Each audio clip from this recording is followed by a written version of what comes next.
My name is Brian Wallace. I'm the BID Development Manager for Aberdeen.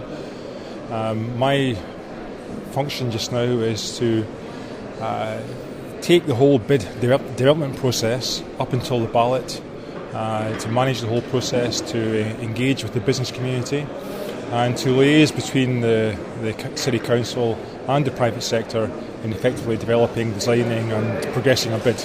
Okay, so what stage are we at just now with the BID in Aberdeen? Okay, well, a BID generally has two phases to it. The first phase is up until the ballot, when the whole concept is developed, conceived, and very importantly is tested. Then we have this balloter, which is effectively rather like a vote. And that's to decide whether or not the business community want the BID to go ahead. If the ballot's successful, then you move into what's called the delivery phase, and that lasts for 5 years.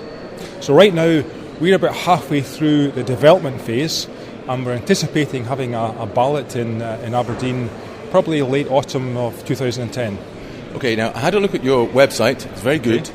And as I understand it, one of the things that the businesses are faced with is a levy. Mm-hmm. And I wondered, to what extent does the levy influence them, do you think?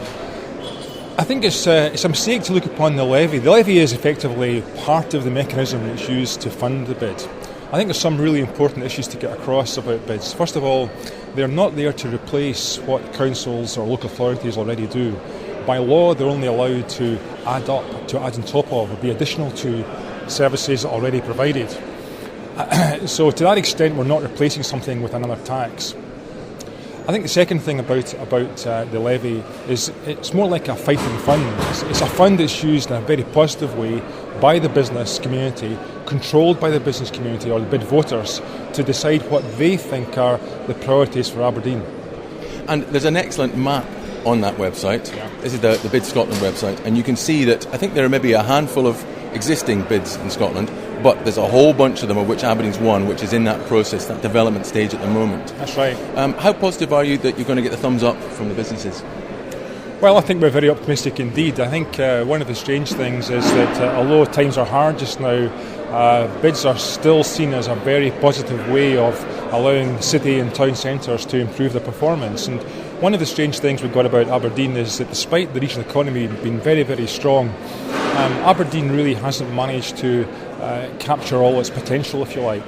And the main driver for the BID just now is the business community really wanting to pick up itself, to improve the performance of the city centre and capture the real passion and the potential of Aberdeen. Of course, Aberdeen City Centre it's spreading, it's growing, isn't it? We have this Union Square development now. To what extent does all those developments going on in Aberdeen, there's a lot, affect the development of the BID? Well, we see it all really as being very complementary. I mean, one of the real strange things about Aberdeen is that we have somehow over the last 20 or 30 years lost some of the historical connection between the city and Shire.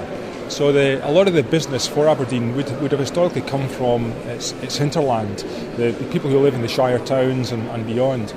And of course, with the advent of new technology and online and so on, and people being more mobile, we've kind of lost the traditional links such as the agricultural markets and so on that brought country people into the city. Aberdeen doesn't succeed at the moment in capturing all of that business, and we want to regain its position as the heart of the region, as the heart of the northeast of Scotland. And the visitor to Aberdeen, they'll walk down Union Street and they can see all the shops there, and they can go and visit the shopping centres and whatever else. There are lots of little parts of the city centre, and this will be the same as any city, which maybe the visitors don't necessarily see at first hand. And for example, one place where I happen to live is called Adelphi, just off Union Street. Now, that place is quite run down. It's not really benefiting from the tide, if you like, that's been brought up by Union Square development and the various other developments. What do you say to the businesses and the residents who live in a place like that as to how a BID might benefit them? The BID will do a number of things. It's got headline objectives of trying to make a city centre perform better, to make it safer, to make it more secure, to make it a more attractive place to be, and to spend what the retailers call dwell time in. And we want, therefore, to create that kind of environment again in Aberdeen. We want people to be comfortable there. We also want to create areas of special interest. whether that be the large malls we have, or boutique shopping in the West End, or so that families of all ages can find what they're looking for when they come to Aberdeen. And part of that is linked in to the ability of the city to have a clear and effective master plan to understand what the function of the city centre is. But it's also linked to other strategic issues such as an efficient transport strategy, transport network, parking, public transport access. All of these things will help the performance of the city centre. And when it comes down to it, it's all about the public, isn't it, really? How are the public going to benefit? What will they see if the ballot gets a positive response? What will they see in 2010 or 2011? Yeah, we ran consultation workshops earlier this year with the business community, and the clear message from these workshops were that the business community want to see a buzz back in Aberdeen, a buzz back into the centre of Aberdeen. They want to see more people coming in and enjoying themselves in Aberdeen. If we can create that kind of atmosphere, then everyone benefits. The people who live there benefit, the retailers benefit, people involved in hospitality and tourism benefit, and that ultimately is our objective.